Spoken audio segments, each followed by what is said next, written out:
السلام علیکم ورحمۃ اللہ وبرکاتہ۔ دوستو، آپ سن رہے ہیں راشد رضا وائس، حاضر ہوئے ہیں آپ کی خدمت میں ایک پھر سے بڑا پیارا واقعہ لے کر۔ محرم کا مہینہ چل رہا ہے اور شہدائے کربلا کا ذکر چل رہا ہے۔ ثقافت اہل بیت اور قرآن کریم۔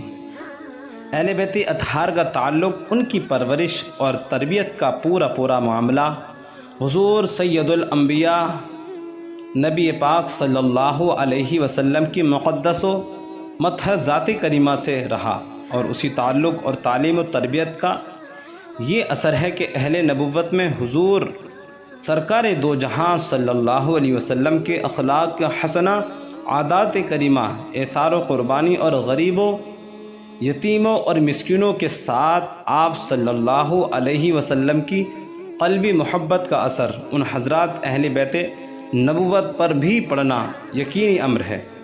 اسی وقت ہم ایسا ہی ایک واقعہ جو اہل بیت نبوت کی غربہ نوازی سے تعلق رکھتا ہے، قارئین کی خدمت میں پیش کرنے کی سعادت حاصل کر رہے ہیں۔ یہ واقعہ ایسا ہے کہ اللہ تبارک و تعالیٰ بھی اہل بیت نبوت کے اس فعل پر اتنا خوش ہوا کہ اپنے مقدس کلام پاک میں اس واقعے کو بیان فرما دیا۔ ملاحظہ فرمائیے، پورا واقعہ ہم تفسیر کبیر اور تمامی تفسیروں میں موجود ہے، یہاں تک کہ تفسیر خزائن العرفان مصنف حضرت علامہ مولانا سید نعیم الدین مراد آبادی رحمۃ اللہ علیہ کے حوالے سے تحریر کر رہے ہیں۔ جمہور مفسرین اس بات پر ہیں، اور راوی حضرت سیدنا ابن عباس رضی اللہ تعالی عنہما۔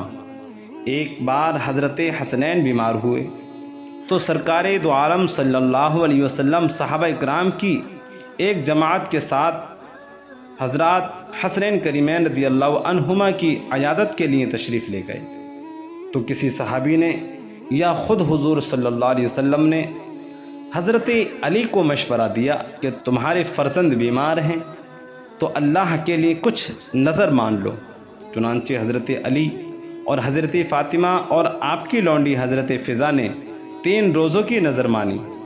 دونوں شہزادے اللہ تعالیٰ کے فضل و کرم سے بہت جلد صحت یاب ہو گئے، تو ان تینوں حضرات نے روزے رکھ لیے، مگر کاشانہ مولا علی میں اس دن کھانے کے لیے کچھ بھی نہیں تھا۔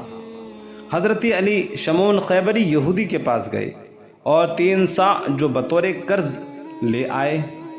حضرت خاتون جنت نے 1/3 حصہ جوں کا جو اپنے ہاتھ سے پیسا اور 5 آدمیوں کے حساب سے شام کی روٹیاں تیار فرما لی، اور افطار کے وقت کھانا سامنے لا کر رکھ دیا۔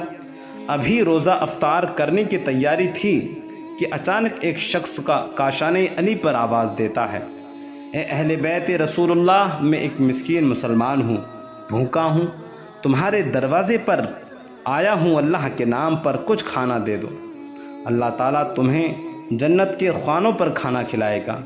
یہ سن کر ان مقدس حضرات نے وہ ساری روٹیاں اس مسکین کے حوالے کر دیں اور خود پانی پی کر روزہ افطار کر لیا اور سو گئے۔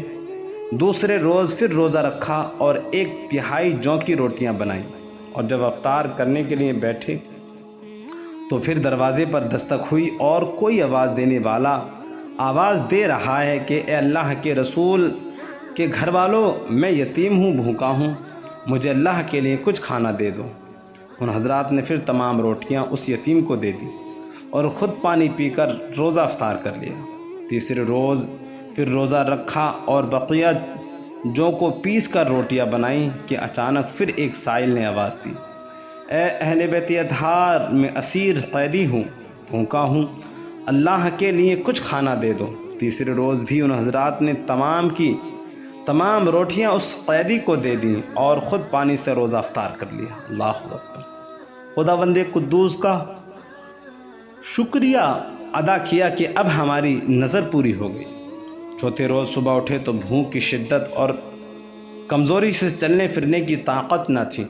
حضرت مولا علی نے حضرت حسنین کا ہاتھ پکڑا اور حضور اکرم صلی اللہ علیہ وسلم کی خدمت عالیہ میں لے گئے۔ دونوں صاحبزادے بھوک کی شدت کی وجہ سے کانپ رہے تھے۔ حضور علیہ السلام نے ان کو دیکھا تو رنج پیدا ہوا۔ پھر آپ حضرت علی کے